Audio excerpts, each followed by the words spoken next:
What's up? Happy Saturday, y'all. So I just met up with a friend who he's been messaging me for about a month saying he had some old MacBooks and a phone to sell me. And so, man, I love doing business with people who know me and like me and trust me. And in this case, this guy dropped me off 3 laptops and a phone. And he just said, just let me know whenever you figure out the prices and just whatever, I trust you.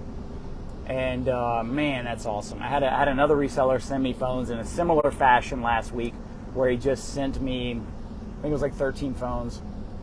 And he just said, yeah, let me know when you get them and send me a price sheet and we'll just take it from there. And it's like, that's the best. That's the best. But if you're only exchanging money for business and like you're not giving anything else, you don't get deals like that because the people don't really like you. They just like the fact that you're going to pay them really well for whatever it is. So you pay more and you get less favor, less overall favor. Anyway, and so the last time I'd seen him was on a float for St. Patrick's Day parade. And he mentioned a few different things. First, he mentioned the thing that I'll talk to you about second. But the second thing he mentioned was that for game day, when they tailgate for LSU games, they rent a tent from a guy. It's an expensive tent. It's like a $3,000 or $4,000 tent. I think he said they pay $1,000 a week to rent this tent. And this guy rents out multiple tents every weekend. He's got like 6 of them. So this guy's making $6,000 every home game, every home LSU game, to come and put up the tents and then to come and take them down. That's his model. So let's say he has 6 tents, makes $6,000 a weekend. There's something like 8 home games, $50,000 for 8 days worth of work. Dude, that is freaking sweet. And his upfront cost is half of that?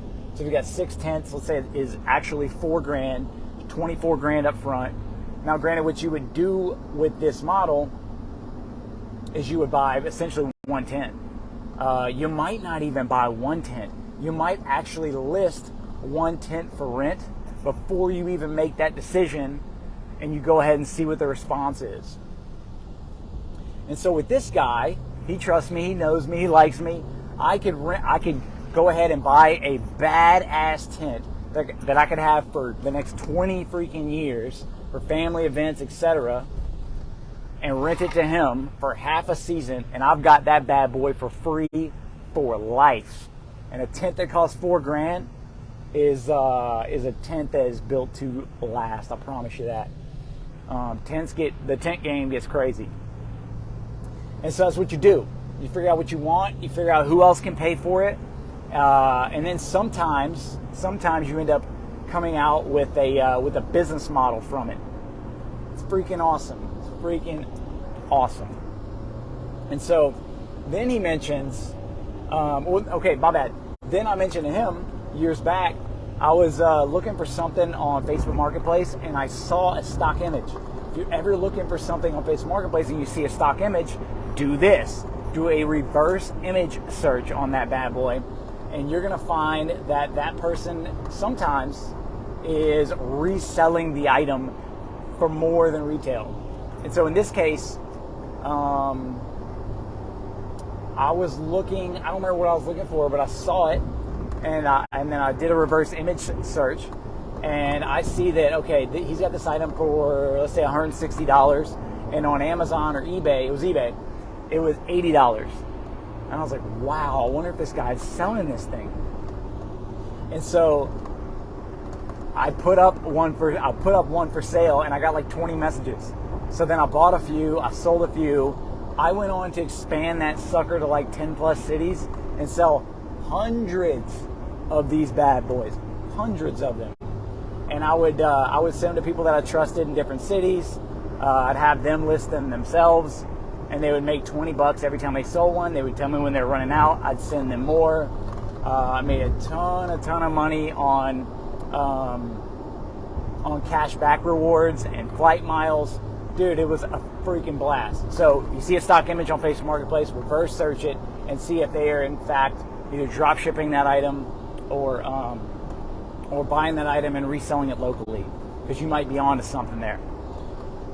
The next thing he mentioned is there's a guy who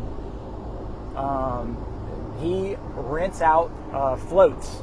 So he builds floats for the parades every year. And parades, if you're not familiar, in Louisiana are a big freaking deal and major money. Major money. These people spend $1,000 a head just on beads, which that's another idea. Flip freaking beads. I hadn't looked into it enough to actually do it, but you could probably kill the game on flipping beads or figuring out a way to get recycled beads, bundling them up and reselling them. I promise you could freaking kill it. And that might happen one day. But this guy slowly made 1 float, 2 float, 3 float, and he rents them out to these parades and makes a killing doing it every single year. And his probably his upfront cost, if I had to guess, would maybe be 10 grand a float. Probably renting them out for a couple of grand every single parade that gets done. Every single parade. Big money, baby, big money. And so look, you just like the reason I'm on my own and the reason I've been in business for 10 plus years is because I hear these ideas and I test them sometimes. When they make sense and I feel like they're not too hard and they're not going to distract me, I take a shot, I take a stab. And sometimes they work and you kill the game. So take a chance out there, spend a little bit of money to make some money, figure out what you want to buy, and instead of trying to finance it and stunt on people, figure out how other people can pay for it and make your money.